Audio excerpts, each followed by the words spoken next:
On Wednesday, a high-level official representing the developer SmartCentres REIT requested that Barrie City Council reconsider a tax exemption for an 80-acre property. Hi, this is Deepak and you're watching Simcoe Community Media. During the last meeting on April 10th, council members rejected the tax exemption for developer SmartCentres. SmartCentres, which has a market capitalization of more than $3 billion, requested permission to use 80 acres of land for agriculture. The land is located at 15 Harvie Road in Ward 7. During the last meeting, Ward 7 Councillor Gary Harvey opposed the exemption and criticized the developer for the lack of communication. I struggle to support this. We've provided a significant tax exemption to a fairly large corporation for almost a decade now, and they're looking to extend it. I wish we had the ability to permit the farming without the tax exemption, but unfortunately we don't. So as a result, I really struggle to support this. This was before us not that many months ago, and it got rejected at that point. Unfortunately, we're dealing with the same thing again, which kind of baffles me, to be quite honest with you. Because I'll be quite honest with you, the organization or the company involved has had zero contact with me since the first decision, leading up to this reappearing on the agenda again. So I'm not quite sure why they felt that council's direction on this would change, but I would strongly hope that council continues with the direction that we had the last time and votes against the recommended motion here. Following the criticism, company's Vice President of Development, Resnick, came to Barrie City Hall. Speak to our request for temporary use permissions at the 15 Harvie Road property. We have reviewed the staff report and agree with support the staff recommendations to approve the application. In our view, the requested interim use represents good planning for the property while we continue to work on the development of the property, which requires additional approvals, including archaeological investigations, which are currently being planned. We do not see this as a disincentive to development. As we have confirmed in prior delegations before committee and council, farming reduces nuisance and dumping on the property while supporting a local farmer as we advance the approvals. This is a productive interim use for the property. We have also heard the discussions from committee last week that focused largely around the tax relief. Yes, this would additionally facilitate a reduced tax rate. On this, we would again remind council of our earlier comments. The lands are vacant. With no current tenants or buildings, the property is not a significant drain or impact on city services, hard services such as sewers and water, nor soft services like hospitals and libraries. We are all operating in the same market conditions, and we all want to see this property developed as quickly as possible. The exemption approval would have helped the company to continue to save potentially anywhere from $50,000 to over $175,000 annually. SmartCentres has enjoyed the exemption since 2016. During the April 10th meeting, Councillors Riepma and Kungl supported it as an incentive for agriculture, while Mayor Alex Nuttall strongly opposed it. The council finally voted against providing the exemption. A $100 million investment at this corner. $100 million investment. And we have a business that's coming forward asking for $175,000 upwards of tax reduction. And that tax reduction to that business is not just like some arbitrary number we pull out of some hidden bank account somewhere. It then gets thrown on the rest of the taxpayers in the city of Barrie who already paid for that bridge to be built and paid for that road to be put in place. Following is the video of the related matter discussed during the last and this meeting at Barrie City Hall. Okay, the first piece on the agenda that was held was Councillor Harvey, DEV 009-24. Councillor Harvey. Thank you, Mayor Nuttall. I'll put the item on the floor as printed, and I do have a few questions for staff. Probably Mr. Miller's the best one, because I know we've actually been back and forth in regards to these these items ahead of tonight's meeting. So my first question through Mayor Nuttall would be that if this is approved, this would afford the landowner a 75% savings on their property taxes. What would you estimate the yearly impact that to be to the city?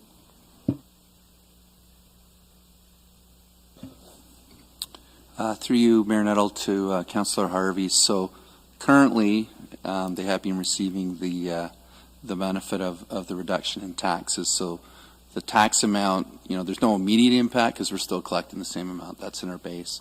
But if the property wasn't farmed or if this wasn't approved, MPAC is the assessing body, and they'll reassess the land. So it is difficult to estimate what level of taxation we're giving up, but we would estimate anywhere from $50,000 to $175,000 plus a year. Wouldn't be out of line. Great, thank you. And just a follow-up to that, do you know roughly how many years they've had the exemption and roughly what we might estimate the savings to the current landowner has been over time? So through you, Mayor Nuttall, so it's been 7 years, or since, I believe, 2016 or 2017. So the challenge, it's difficult to estimate because things have changed in terms of the assessed value of that property. There's been a plan of subdivision, there's been, I think, a road. So it's not an apples-to-apples comparison. However, if we were to assume, based on the estimate I just said, assume there's $100,000 that we didn't collect, times that by 7 years, it's probably $700,000 sort of plus range. Okay. And are you aware, is there any other property in the city that has this same exemption that they're requesting to be extended? Specific to agriculture, we're not aware of any. I don't think there is any temporary use bylaw. In fact, I know there's not, so I don't know if planning has any other information, but as far as I know, the answer is no, specific to agriculture.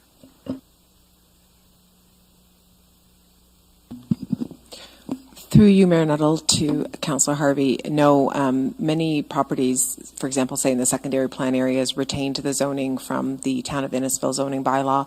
In some cases, it's agricultural or rural that would allow the agricultural uses to continue without a zoning bylaw. This is a bit unique in that it's in the built boundary. Great, thank you. Just two more questions, and either one of you can take this one. When other developers purchase land, and obviously we've seen quite a bit of that in the annex lands over the last decade or so, and they have it rezoned for development, do they start paying the appropriate tax rate upon it being rezoned to residential, let's say? Through you, Mayor Nuttall, to Councillor Harvey. So, yes, whenever there's a change in use in property, it does trigger MPAC to take a look at the values of those lands. So it does get captured. It doesn't happen right away, but there is a time period that they will reassess it and they would pay the appropriate tax, and sometimes that's sort of backdated. But to answer your questions, yes. Great. And my last one, because obviously all those questions were very financial based. So obviously that's my big concern here is the loss of revenue to the city. Does council have the ability to approve the farming use without the tax exemption, or would MPAC and AgriCorp go and assess it for the actual use that they would be using the property for as a farm moving forward? So through you, Mayor Nuttall, so council can't decide the taxes that are approved. MPAC has the assessment authority. So they would, based on the decision tonight, they would see if the land is actually farmed. Then they would work with AgriCorp, who would confirm if it is a farming business. And if they do, then they would indicate to the City of Barrie what tax class and that we have to apply them in. So there's really nothing you can do on the tax side. Great, thank you. With the responses that I got, and I knew what the responses were going to be before I asked them, I struggle to support this. We've provided a significant tax exemption to a fairly large corporation for almost a decade now, and they're looking to extend it. I wish we had the ability to permit the farming without the tax exemption, but unfortunately we don't. So as a result, I really struggle to support this. This was before us not that many months ago, and it got rejected at that point. Unfortunately, we're dealing with the same thing again, which kind of baffles me, to be quite honest with you. Because I'll be quite honest with you, the organization, or the company involved, has had zero contact with me since the first decision, leading up to this reappearing on the agenda again. So I'm not quite sure why they felt that council's direction on this would change, but I would strongly hope that council continues with the direction that we had the last time and votes against the recommended motion here. But again, I'll leave that up to my members. Councillor Kungl. Thank you. So I'll speak. I think I said this last time it came forward, but I'm going to support the proposed recommendation forward. I think it's granted. There's always a conversation about taxes, but it's good use of land while it is there. I don't believe it's incentivizing otherwise a developer to develop sooner. I also look at it much more broadly in an economic climate where food security is a big deal, and we're seeing situational factors there. It's being used for farming and food production. It impacts the livelihood of a farmer. People may feel differently, but unless we knew that this was impeding something that we could give confidence in, I think it deserves a broader scope of context rather than just money we're losing in taxes. So I do support. And the history of this too, coming forward, I'm not seeing anything of concern from staff recommendation in the context of that. So I'm in support. Councillor Riepma. Thank you, Mr. Mayor. I'm going to support the motion as well as printed.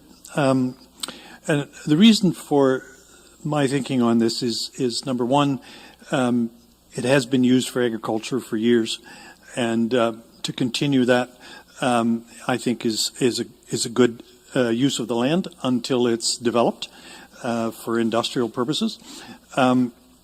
Or residential in this case, part of it.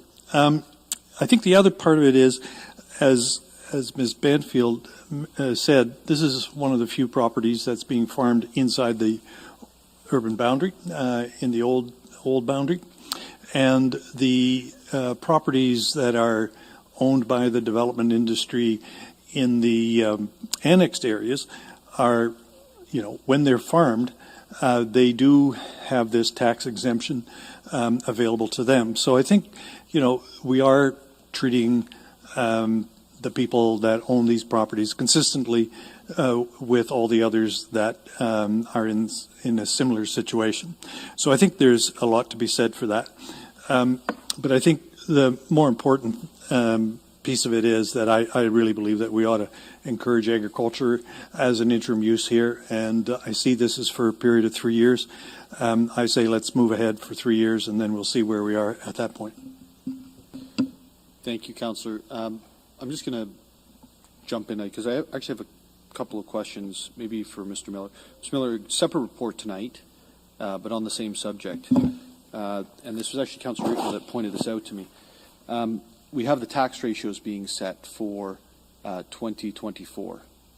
So I'm looking down at here. It says residential farm property class, new residential, multi-residential, commercial, industrial, pipelines, farmlands, managed forest, and landfills. Is there a reason that this would fall under farmlands instead of residential farm property class?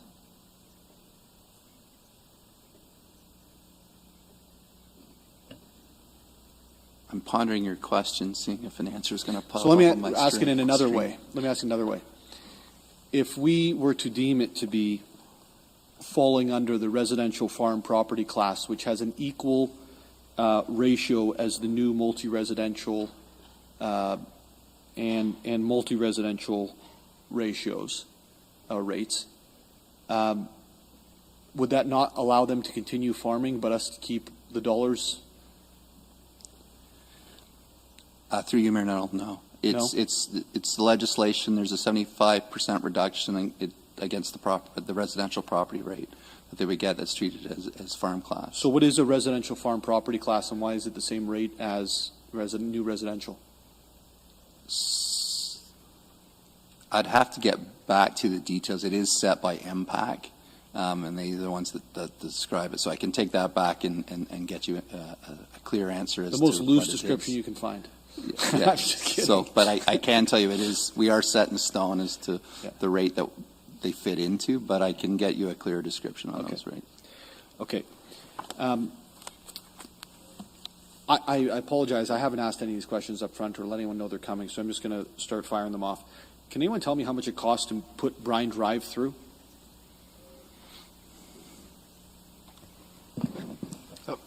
To you, Mayor Nuttall, I think it's in the $20 million range. Okay.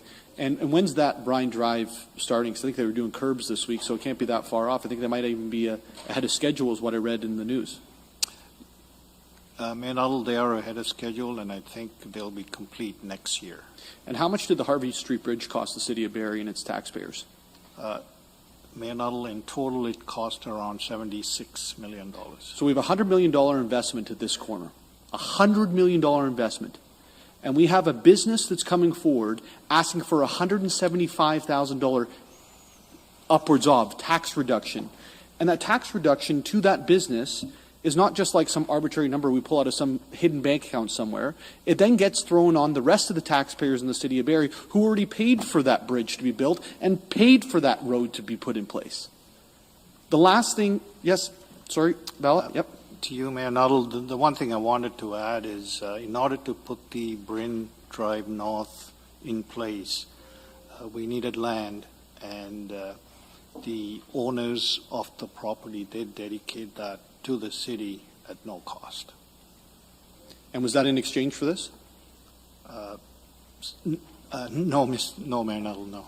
Okay. So $100 million investment.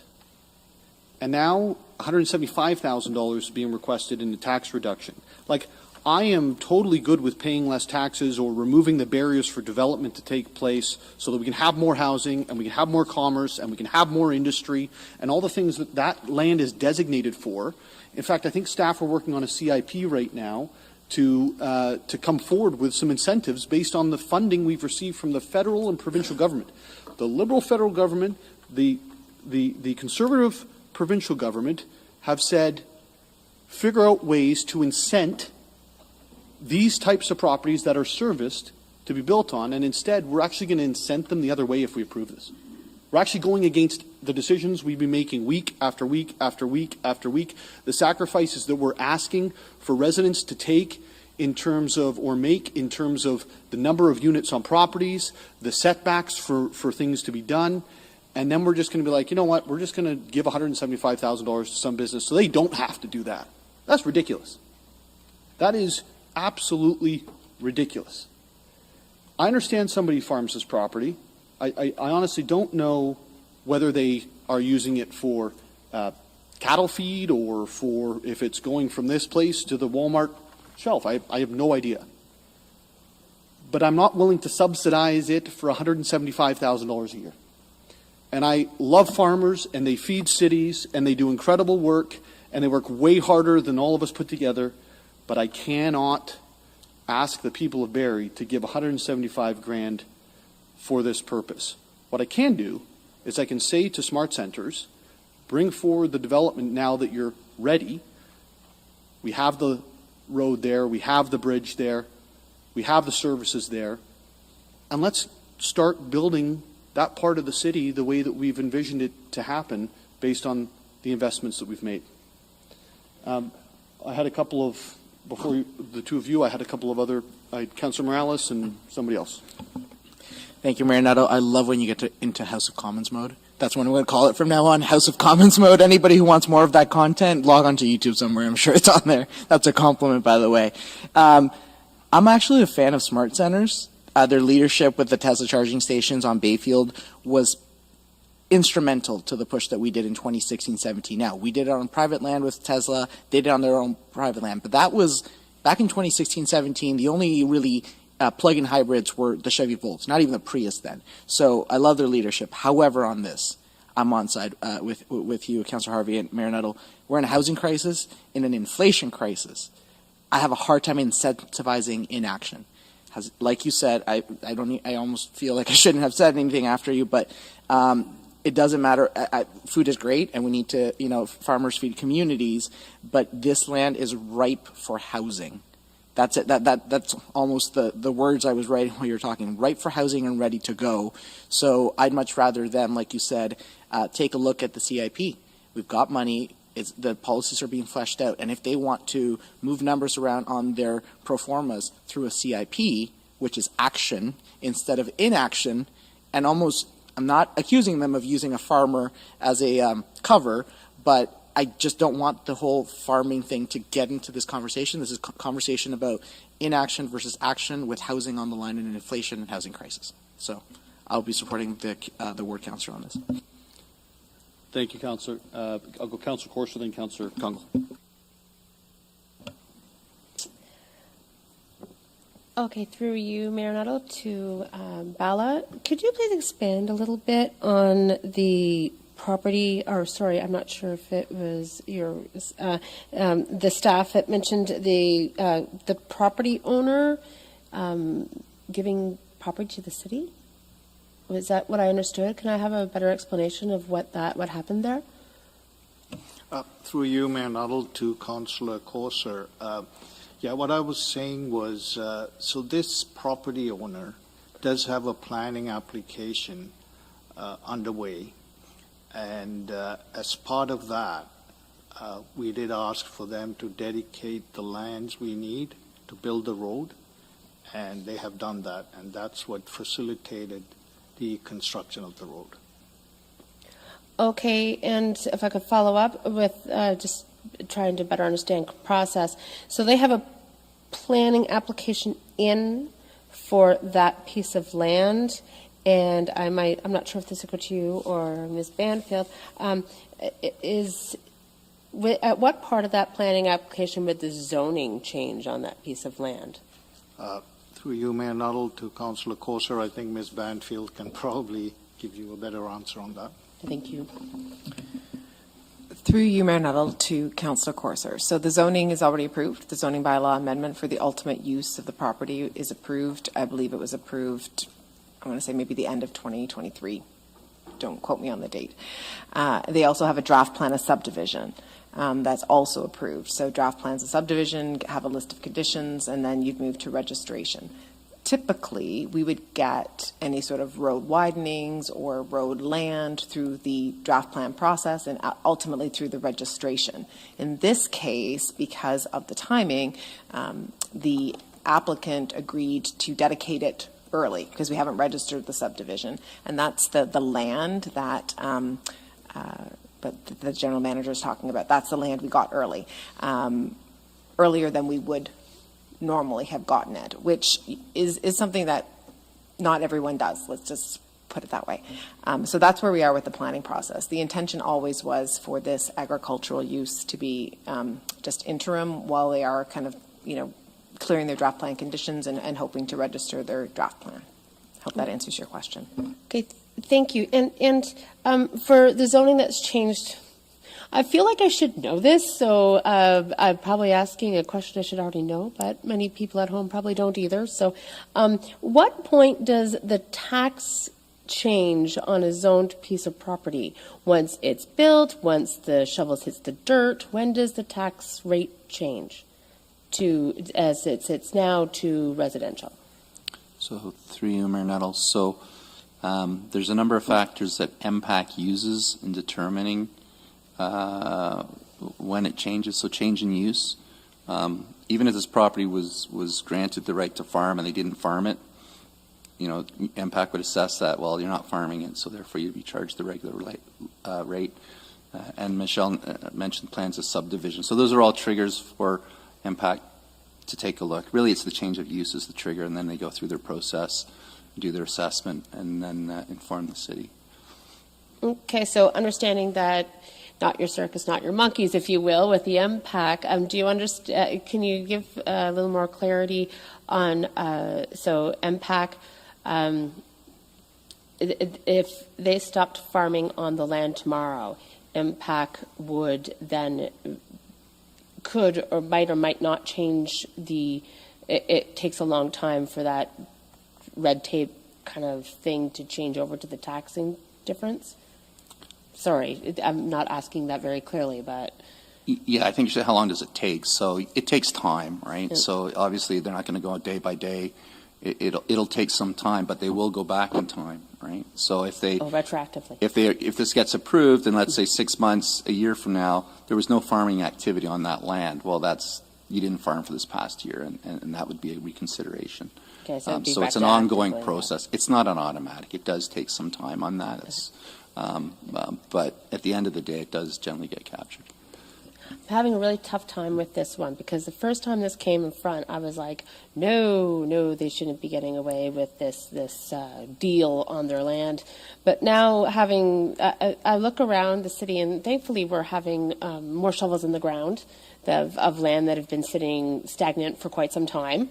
It seems that a couple of projects have moved forward, but then there's other projects that are sitting around our city which have just turned into basically like trash sites that are full of litter and refuge, and things are not being kept clean on them, and they're not being used for good purposes. So looking at that, I'm like, this is a good use for that land. But I don't want it to be an excuse or some kind of a deal for them to actually get a tax break. Can they use this land that they now own? I don't know who I'm asking this question to. Can they use this land that they now own as a bargaining chip, or to get loans or any kind of deals to buy other land or new developments? Could they use this as part of their portfolio, as something that they could do to boost their company in any kind of, this is what we have in holdings? Could they use it to another, like you would for collateral on a loan? Does that, again, asking a strange question, but. So through you, Mayor Nuttall, so I think, yes, is changing the tax class to farming going to help their bottom line? I mean, they will save money on the taxes. I don't know if it changes the value. Mm-hmm. But answer your question, yeah, they could if they own the land, which they do.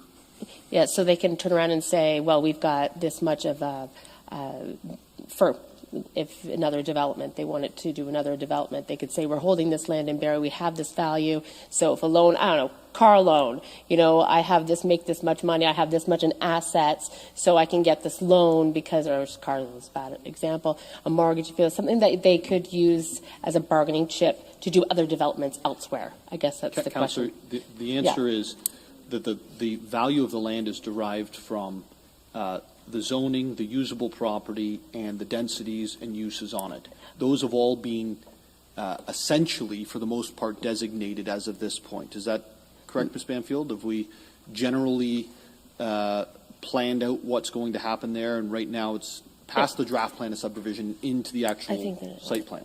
Is that correct? Through you, Mayor Nuttall, the draft plan is approved, so they haven't gotten into site plan yet. They're working on, but the zoning is approved, and the draft plan conditions have been issued. So to answer your question, because you were asking essentially about financing of other projects using the capital inside, or the value inside of this property. Yes. And the answer is its value is not based on whether it's getting farmed or not. It's based on what it's been zoned at, what the expected ROI is going to be, et cetera. I just wanted to know, generally speaking, holding that land. Generally speaking, it's not on the farming, it's on the zoning, et cetera. Okay. And with the site plan, as we've discussed before, there is no mandatory timeline in which they are forced to do development on that piece of property if they have that this far in the process. Is that correct, Ms. Banfield? Through you, Mayor Nuttall, to Councillor Courser. So the temporary use zoning bylaw would be for up to 3 years. That's this before council this evening, and then draft plan conditions, your first kind of approval is good for 3 years to go from draft plan to registration.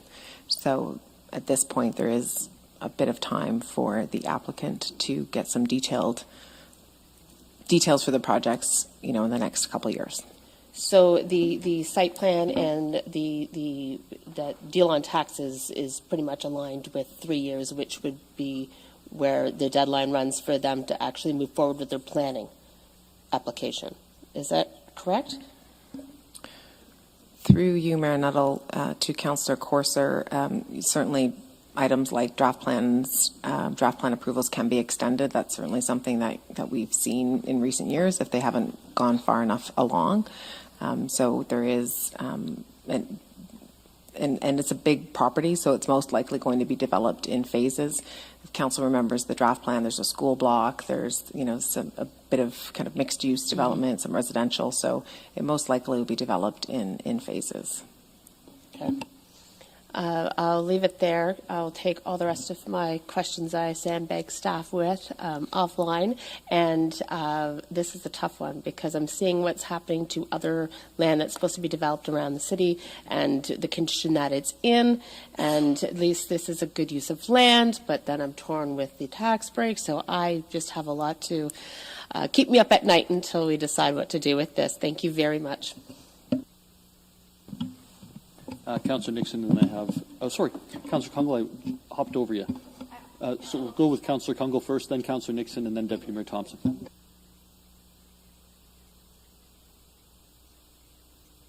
All right. Yeah. Thank you through you, Mayor Nuttall, to staff. So when we were talking about part of this conversation around what I heard was the gifting of their property to the city so we could develop that aspect first. So was that a gift to us, or was there an exchange of funds for that property? Through you, Mayor Nuttall, to Councillor Kungl, it was an early dedication of land that most likely would have come to the city through the draft plan of subdivision. So it wasn't an exchange for anything. It wasn't a gift. It wasn't a donation. It was an early dedication of land that would have come as the draft plan of subdivision advanced. But as I pointed out, not every property owner will do that. They'll wait till their draft plan advances. So it is recognizing the importance of the project. Bala and team worked closely to get that dedication in advance, and the property owner agreed to do it in advance.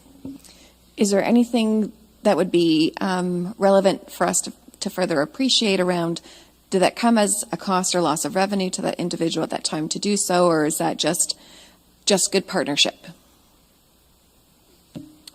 Through you, Mayor Nuttall, to Councillor Kungl, it's normal practice for developments to dedicate those lands. So I think, as Ms. Banfield mentioned, I think the difference here was they were willing to do it earlier than when they actually registered the subdivision.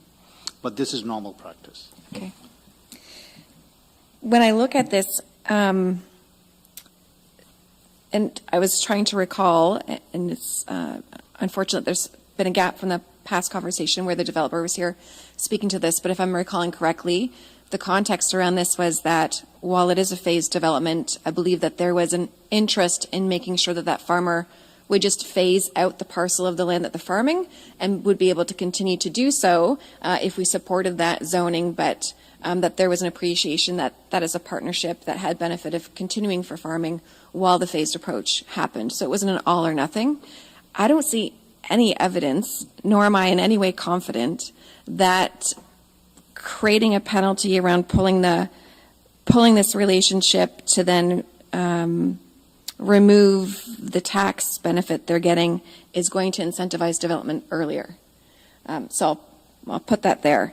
The other piece is I didn't believe that this current developer was even charging the farmer for rental of that, because it was a pretty amicable relationship around use of lands and how it's being used.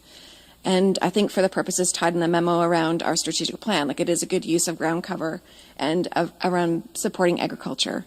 I think if we just see this as, you know, how do we recover the taxes at the tax break, then I'm thinking, where else are we giving tax breaks?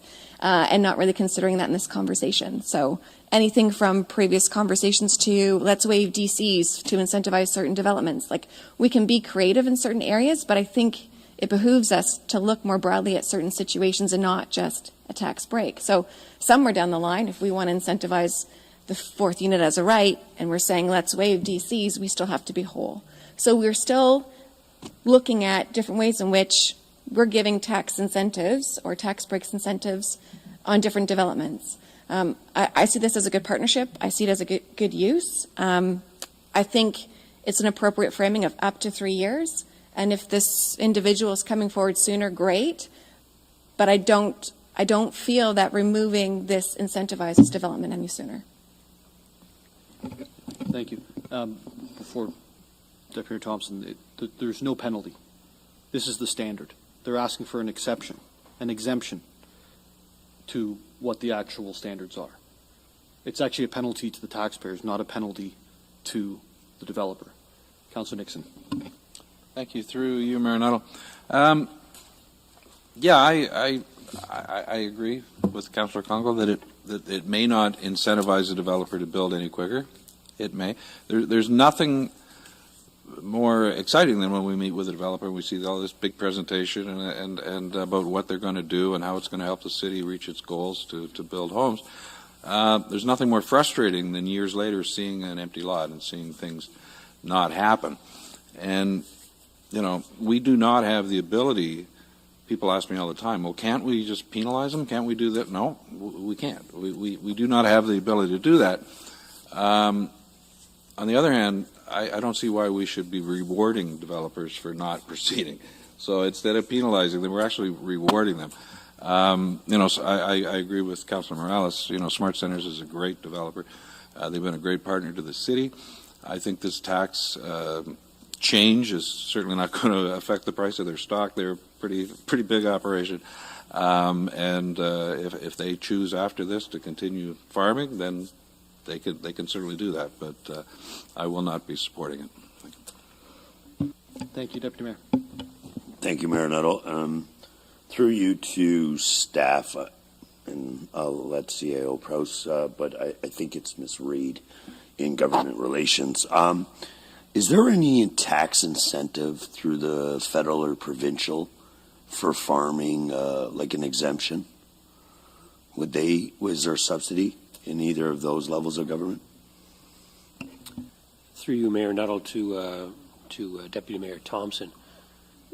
Deputy Mayor Thompson, I'm not an expert. The only one I'm aware of is the farm tax incentive program, which I think is actually in the tax ratios that Council also has on their agenda tonight, which is a 75% discount effectively from the residential tax rate. That's the only one I'm aware of, but I'm not an expert in the field. I'm not sure if Mr. Miller has more information. Which would translate basically to another tax break from the Barrie taxpayer opposed to the federal or provincial tax break, right? We wouldn't be reimbursed to make us whole, correct? Deputy Mayor Thompson, I'm not sure I'm clearly understanding your question. Maybe you could rephrase it for me.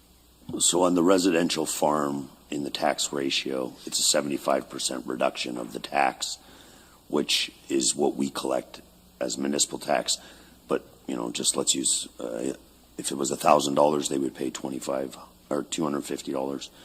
We are not receiving money from the federal or provincial to make us whole on that $1,000. That's correct. On the difference, that's correct. You're not. Right. Okay. So that's what I look at this. We're being asked to subsidize this with no other level of government subsidizing. So I think it's unfair to the taxpayer. Now, I understand the need for farmland, but there really is no evidence other than the land's farmed, which, you know, drive a tractor, turn the low soil, but there's no proof that that is farmed to anything other than a tax break. So I will not support the recommendation, and I will support Councillor Harvey. Thank you. And Councillor Hamilton. Thank you. And through you, I thought this was going to be a quick one, so I'm a little bit surprised by this conversation. But I'm kind of feeling the way Councillor Cruiser is feeling. I was a little bit torn, and I was picturing, a sad farmer and food security, and you were pulling at my heartstrings for a second. And then I have to realize that this is a $1 billion company that owns this property that we're now giving multi-billion. I just was shown, and my jaw fell to the floor. Like, if they have it in their heart that they really want to support this farmer and food security, I'm pretty sure, can we not negotiate that they cover the $175,000 tax grant that they're going to be given? Instead, is there not some sort of way we can say, hey, if you want to continue this, then this is what you pay the city, period. We'll give you, I won't give you any months, but maybe I'll give you 6 months, but in 6 months, you cover the shortfall that the rest of the residents are paying. If you want to continue this out of the goodness of your heart, then I'm all for it. But otherwise, I agree exactly what you just said. I think they're turning soil here and, getting whatever grants they can. Why wouldn't they? I love the idea of this actually being farmers and employing immigrants and all of that goodness and, supplying food to the food banks. I don't think that's the reality here. I think, if it was, the conversation would be very, very different around this table. So I unfortunately am going to have to agree with Councillor Harvey here and not support this as it is. I do support if there's a conversation with the developer. Give us a call. If you really want to continue farming this, make a deal. Figure out how you can pay the shortfall that's on the backs of the city taxpayers. Thank you, Councillor Hamilton. Councillor Corser. Just to be clear, I wasn't really concerned about the farmer per se, just how the land's going to end up. I meant it was a tough decision. Yeah, that's all. Tough decision for sure. Tough decision, very much so.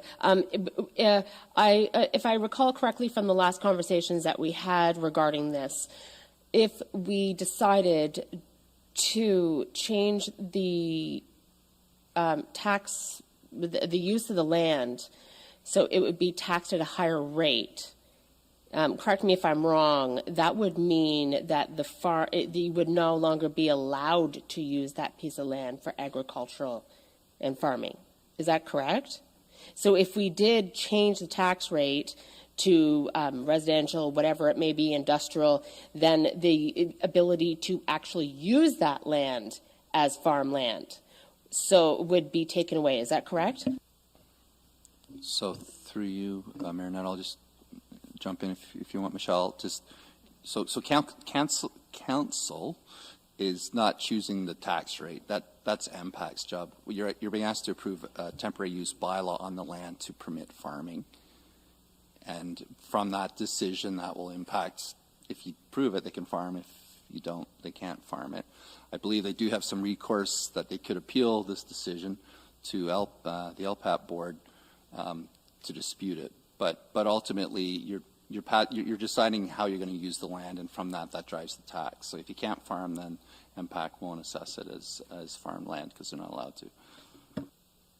Okay, so I just didn't want. I've heard it said that so, if we take the use away, then they can't, out of the goodness of their heart, not to paraphrase anyone around the table, but they can't actually allow that farmer to keep farming there. So through you, correct. I mean, they could, and then the city has to enforce our zoning bylaws and tell them, no, you can't. Okay, so they can't just generously say, we'll pay the taxes and keep the farmer. If we take away the farmer, the taxes go up. Yeah. Okay. Sorry, I'm sorry. I keep referring to the taxes. I should be referring to the land use. My apologies.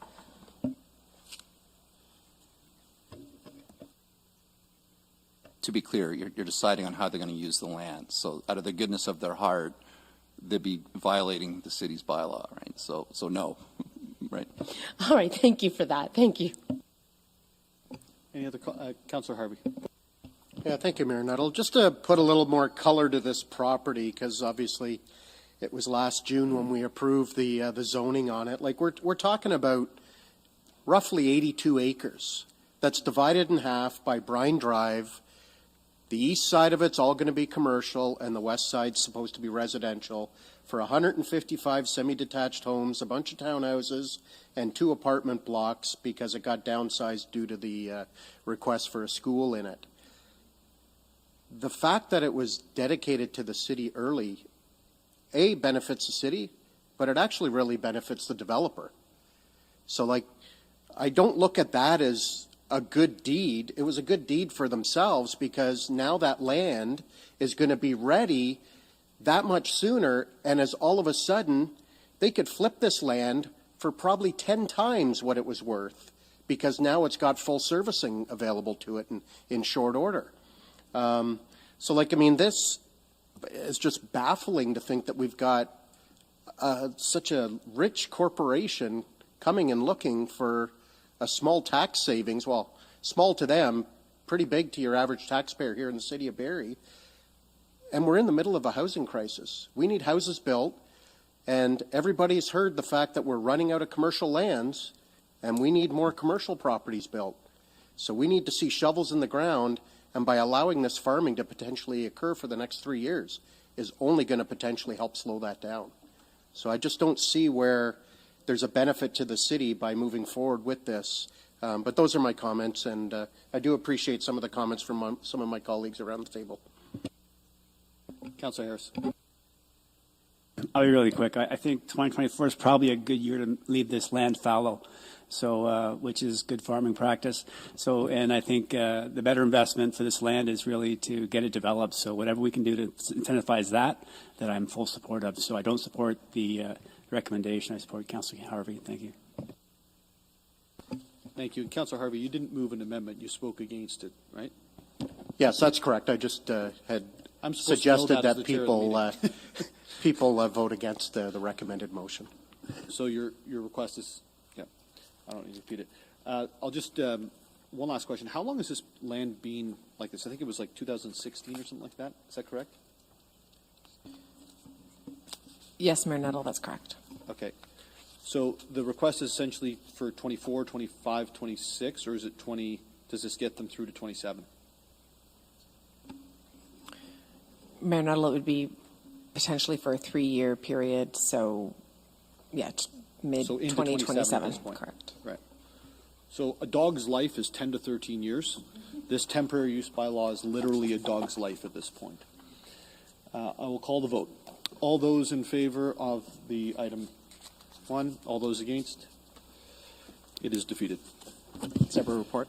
Separate report's been requested by Councillor Morales. We'll now move on to Gabriel. You're a great sport, by the way. You're hanging in there with us, so thank you. Sorry? There was no amendment, Councillor Corser. Oh, I didn't see that. So you voted in favor of the recommendation? Okay. Yeah, I think a separate report's been requested as well, so. Yep. Mark Resnick of SmartCentres on behalf of Barrie Brine Developments Limited concerning motion 24G080, temporary use bylaw to permit agriculture, 15 Harvie Drive. Mr. Resnick, you're already at the podium, but we don't have the microphones on, so we're going to get those turned on for you. Wonderful, and the floor is yours, sir. Thank you. Just a reminder, there's 5 minutes for the deputation. I will be within time. Good evening, Mayor Nuttall, members of council. My name is Mark Resnick. I'm here on behalf of Barrie Brine Developments Limited to speak to our request for temporary use permissions at the 15 Harvie Road property. We have reviewed the staff report and agree with support the staff recommendations to approve the application. In our view, the requested interim use represents good planning for the property while we continue to work on the development of the property, which requires additional approvals, including archaeological investigations, which are currently being planned. We do not see this as a disincentive to development. As we have confirmed in prior delegations before committee and council, farming reduces nuisance and dumping on the property while supporting a local farmer as we advance the approvals. This is a productive interim use for the property. We have also heard the discussions from committee last week that focused largely around the tax relief. Yes, this would additionally facilitate a reduced tax rate. On this, we would again remind council of our earlier comments. The lands are vacant. With no current tenants or buildings, the property is not a significant drain or impact on city services, hard services such as sewers and water, nor soft services like hospitals and libraries. We are all operating in the same market conditions, and we all want to see this property developed as quickly as possible. Thank you. I'm here if there's any questions. Thank you, Mr. Resnick, for your presentation. That was the update for now. Thank you for watching.